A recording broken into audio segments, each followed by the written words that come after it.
নমস্কার, আমি তরুণ ঘোষ। এতদিনে নিশ্চিত হওয়া গেল যে শেখ হাসিনা বাংলাদেশের প্রধানমন্ত্রী তিনি কোনো পদত্যাগ পত্রই পেশ করেননি, মানে লেখেননি উনি পদত্যাগ পত্র। তার কারণ হিসেবে এই যে ইন্টারন্যাশনাল কোর্ট অফ জাস্টিসে তার যা মামলাটা লিস্টিং হয়েছে, লিস্টিং হওয়ার আগের খবরটা আপনাদের আমি দিয়েছিলাম, গতকালকে লিস্টিং হয়েছে। লিস্টিং হওয়ার পর এই খবরটা পেয়ে আমি হরিশ সালভেকে ফোন করেছিলাম যে প্লিডিংয়ে কি লেখা আছে। তিনি আমায় নিশ্চিত করেছেন যে প্লিডিংয়ে এটাই লেখা আছে যে তিনি বলেছেন তিনি পদত্যাগপত্র লেখার বা জাতির উদ্দেশ্যে ভাষণ দেওয়ার কোনো সময় পাননি, তাকে কোনো সময়ই দেওয়া হয়নি। ফলে তার নামে যে সমস্ত উড়ো কথাগুলো উড়ে বেড়াচ্ছে যে তিনি পদত্যাগপত্র লিখে দিয়েছেন, সেটা হারিয়ে গেছে। তারপরে তিনি পদত্যাগপত্র 3 পাতার লিখেছেন না 2 পাতার লিখেছেন, সে নিয়েও বিতর্ক তৈরি হয়েছে। আবার কেউ কেউ বলছেন যে তিনি ভ্যানিটি ব্যাগে পড়ে আবার পদত্যাগপত্র নিয়ে চলে গেছেন। যে মানুষটা পদত্যাগপত্র লেখেনি তার পদত্যাগপত্র নিয়ে এত হইচই। যদিও হইচইটা আমি প্রথম শুরু করেছিলাম যে আইসিজেতে তিনি যাচ্ছেন, গিয়ে তিনি দেখাবেন যে আমি পদত্যাগ করিনি, সুতরাং আমি বৈধ প্রধানমন্ত্রী। এখন সে যাই হোক, তারপর থেকে পদত্যাগপত্র নিয়ে খুব হইচই শুরু হলো। এখন যে লেটেস্ট খবরটা সেটা হচ্ছে যে তিনি কোনো পদত্যাগপত্র লেখেননি এবং তিনি সঙ্গে করেও আনেননি। সেটা যে ইন্টারন্যাশনাল কোর্ট অফ জাস্টিসে তার যে প্লিডিং অ্যাপ্লিকেশন আছে, প্লিডিং কপি, সেই প্লিডিং কপিতে তিনি পরিষ্কার জানিয়েছেন, আমার হরিশ সালভে এইটা জানিয়েছেন। এবার যখন এবার লিস্টিং হয়েছে, যখন এবার এটা উঠবে কোর্টে, যখন মামলাটা উঠবে, সেই মামলাটা ওঠার পর বাংলাদেশ সরকারের পক্ষ থেকে তো একটা উকিল আসতে হবে, যাকে যে দেশের উকিল তাকে দাঁড় করান। তাকে যখন জিজ্ঞেস করা হবে আপনারা সরকার গঠন করলেন, তাহলে পরে কিসের ভিত্তিতে করলেন? প্রধানমন্ত্রী তো বলছেন তিনি পদত্যাগ করেননি, তিনি পূর্ণ মেয়াদ পূর্ণ উনি করবেন। আমরা দেশে এমন অস্থির অবস্থা তৈরি করেছিলেন যে ওনাকে মানে কিছু সময়ের জন্য দেশের বাইরে চলে যেতে হয়েছিল। তার মানে উনি বৈধ প্রধানমন্ত্রী। তাহলে এবারে উত্তর দিতে পারবে না। এবার তখন ইন্টারন্যাশনাল কোর্ট অফ জাস্টিস একটা রায় লিখবেন, যিনি তিনি পূর্ণ সময়ের পর্যন্ত, তার মেয়াদ সম্পূর্ণ হওয়া পর্যন্ত তিনি বৈধ প্রধানমন্ত্রী হিসেবেই দেশ শাসন করবেন, এবং তার আগে তার মধ্যবর্তী অবস্থায় তিনি চলে আসার পরে যে সমস্ত সরকার গঠন হয়েছে সব অবৈধ। তাদের করা চুক্তি, তাদের করা সমস্ত আদেশ, সেগুলো সব অবৈধ। এই যে লেখাটা, যে কপিটা হবে, রায়ের কপিটা, সেটা যাবে ইউনাইটেড নেশন সিকিউরিটি কাউন্সিলে। ইউনাইটেড নেশন সিকিউরিটি কাউন্সিল এই 196টা দেশে তার একটা কভারিং লেটার করে চিঠি পাঠিয়ে দেবেন, কারণ সবাইকে জানাতে হবে না যিনি তিনিই বৈধ প্রধানমন্ত্রী। তা আমি বলেছিলাম 2 মাস, কিন্তু এখন যে অবস্থা দেখছি 2 মাসও লাগবে না। তার কারণ হিসেবে গতকালকে একটা দুঃখজনক ঘটনা পেলাম। তোয়াফেল আহমেদ, তিনি বঙ্গবন্ধুর দীর্ঘকালের সঙ্গী এবং এই মানে স্বাধীনতার যুদ্ধে তিনি বরাবর বঙ্গবন্ধুর সঙ্গেই ছিলেন। তিনি দেহ রেখেছেন, তার আত্মার শান্তি কামনা করি।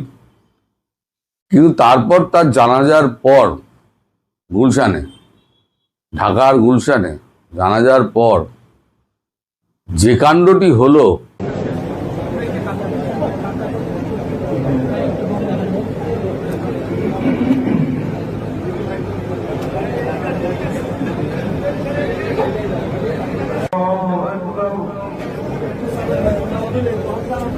জয় বাংলা, জয় বঙ্গবন্ধু শেখ হাসিনা আসবে, বাংলাদেশ আসবে। জয় বাংলা, জয় বঙ্গবন্ধু। শেখ হাসিনা, শেখ হাসিনা, শেখ হাসিনার ভয় নাই, রাজপথ ছাড়ি নাই। শেখ হাসিনা, জয় বাংলা। দর্শক দেখতে পাচ্ছেন এই মুহূর্তে জয় বাংলা স্লোগান দিচ্ছেন ধানমন্ডিতে। দর্শক যেমনটি দেখতে পাচ্ছেন তোফায়েল আহমেদের যে জানাজা, ঠিক সেই জানাজায় জয় বাংলার যে স্লোগান সেটি কিন্তু দিচ্ছেন। আমি যদি বলি বর্ষিয়ান রাজনীতিবিদ আওয়ামী লীগের, তার জানাজায় কিন্তু ইতিমধ্যে জয় বাংলা স্লোগান দিচ্ছেন নেতৃবৃন্দ। এই যে দেখছেন না যে এই যে মিছিল, এগুলো কিন্তু বহরে আরো বাড়বে। এটা হচ্ছে ওই হাম গুটি বসন্তের মতো, ছোঁয়াচে রোগ। এ নাবছে আমি নাববো না কেন, ও নাবছে আমি নাববো না কেন, এই করতে করতে দেখবেন মিছিলের বহর বাড়বে। আর সারা ঢাকা জুড়ে যখন এই মিছিলটা হবে, তখনই যে বললাম, না দেশের সরকার, না পুলিশ, না সেনাবাহিনী কেউ সামলাতে পারবে না। আমি একটা কথা আপনাদের বলেছিলাম যে আমি বিশ্লেষণ করে আমি একটা কথা আমাদের রাজ্যের কথা বলেছিলাম যে আমাদের রাজ্যের যে শাসক দল ঢাকি সহ বিসর্জন হয়ে যাবে। ঢাকি সহই কিন্তু বিসর্জন হয়ে গিয়েছে। আমি বলেছিলাম যে এই তৃণমূল থাকবে না, কলা গাছ তৃণমূল হবে, তৃণমূল হবে, ওই বটগাছ তৃণমূল হবে, একটা তৃণমূলের সংগঠন ভাঙবে। তৃণমূল ভাঙন শুরু হয়ে গেছে। আমি বলেছিলাম ভাইপো জেলে যাবে, 15 দিনের মধ্যে অপেক্ষা করুন, আপনি জেলে যাবেন ভাইপো, তার পিছু পিছু পিসিমাও যাবেন, মানে আমাদের প্রাক্তন মুখ্যমন্ত্রী। তার বিরুদ্ধে বিস্তর অভিযোগ, ভাইপোর বিরুদ্ধে বিস্তর অভিযোগ। আমি যা বলি না, খুব ভেবেচিন্তে বলি, হয়তো তাৎক্ষণিকভাবে আপনারা অনুভব করতে পারেন, আরে বললো মানুষটা, হলো না তো, আপনারা ভাবলেন বাজে কথা। কিন্তু এটা স্মরণ করে রাখবেন, এই যে আজকে বললাম যে সব কটা পালাবে, লিখে রেখে দিন, সব কটা পালাবে। আর এই গুটি বসন্ত হামের মতো সারা জেলা উপজেলায় যখন ছড়িয়ে পড়বে এই এটা মানে সংক্রমণটা, তখন কারোর বাবার সাধ্য নেই তাকে আটকে রাখা।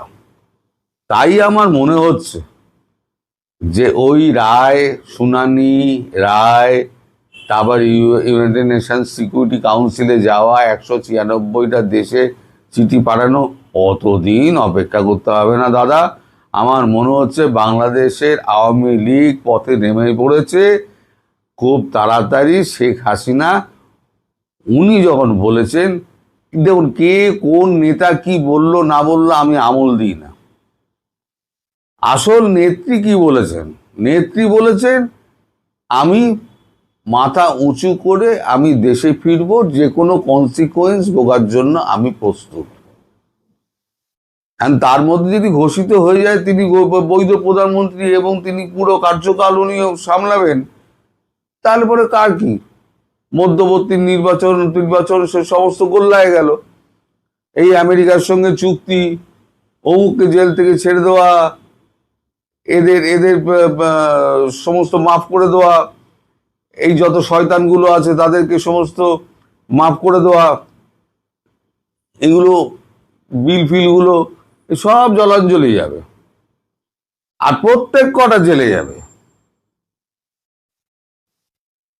ইউনূস ফিরবে কি ফিরবে না আমি জানি না। ইউনূস অত্যন্ত ধুরন্ধর, সে হয়তো বাইরে বসে জল মাপছে, সেও খবর রাখছে। সে ফ্রান্সে বসে আছে, নেদারল্যান্ডের হেগে কি হচ্ছে সে খবর রাখে না, সে ঠিক খবর রাখে। সেও জল মাপছে, জল মেপে হয়তো আসবে, এসে আবার পুট করে কেটে পড়বে। সে থাকবে না, কারণ থাকলে তাকে ফাঁসির দড়িতে ঝুলতেই হবে। যে আপনার নেত্রী যখন বলেছেন ফিরবেন, তিনি ফিরবেনই।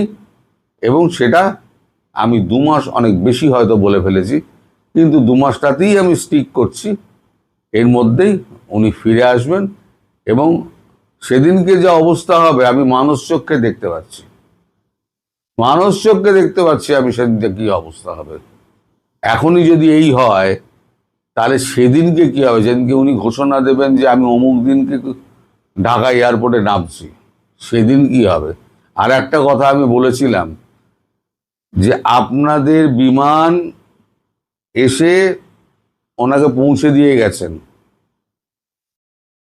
আপনাদের সেনাবাহিনীর বিমানে কিন্তু ওনাকে নিয়ে যাবেন।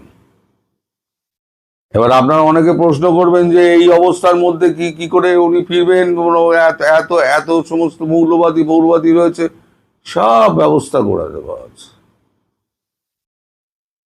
আমাদের এখানে লোকে যখন জিজ্ঞেস করে আরে ये क्यों करना है, मुझे थोड़ा सोचना पड़ेगा, तो তখন বলা হয় तू चुपचाप काम करते जा, सोचने वाले दिल्ली में बैठे हैं। অর্থাৎ দিল্লিতে যারা বসে আছে না, তারা আপনার আমার থেকে অনেক বেশি চালাক, ধুরন্ধর, চালাক নয় ধুরন্ধর। একটা টিম কাজ করে, থিঙ্ক ট্যাঙ্ক, 400-500 লোকের একটা থিঙ্ক ট্যাঙ্ক কাজ করে, সমস্ত রিপোর্ট আসে। এবং জানবেন আমাদের এখানে যে সমস্ত রিপোর্ট, ইন্টেলিজেন্সের রিপোর্ট আমাদের কাছে যায়, আমাদের সাউথ ব্লকে যায়, সেই রিপোর্টের একটা কপি কিন্তু শেখ হাসিনার কাছেও যায়। বাংলাদেশ সংক্রান্ত, শুধু বাংলাদেশ সংক্রান্ত, শেখ হাসিনার কাছেও যায়।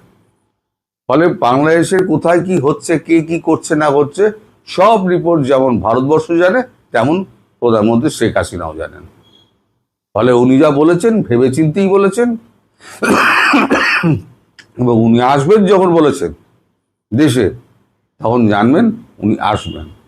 আজকে ভিডিও সংরক্ষণ করে রাখুন, যদি না ফলে তখন আমায় যা বলার আপনারা গালি দিতে পারেন।